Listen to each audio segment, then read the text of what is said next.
Hello మా YouTube family అందరూ ఎలా ఉన్నారు? సో నేను కోడూరులో జాతర అని చెప్పాను కదండి. చూడండి నైట్ టైం వచ్చాము, ఎలా ఉందో చూడండి డెకరేషన్.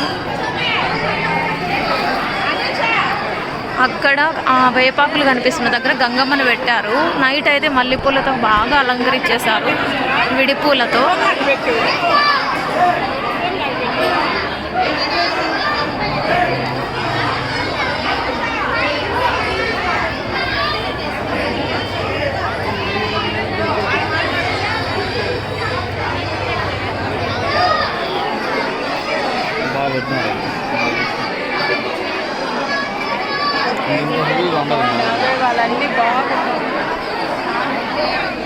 చూశారు కదండి ఎంత బాగుందో మా కోడూరు గంగమ్మ. ఓకే అండి, మీకు గంగమ్మ తల్లి ఆశీర్వాదాలు ఉండాలని కోరుకుంటున్నాను. Like, share and subscribe.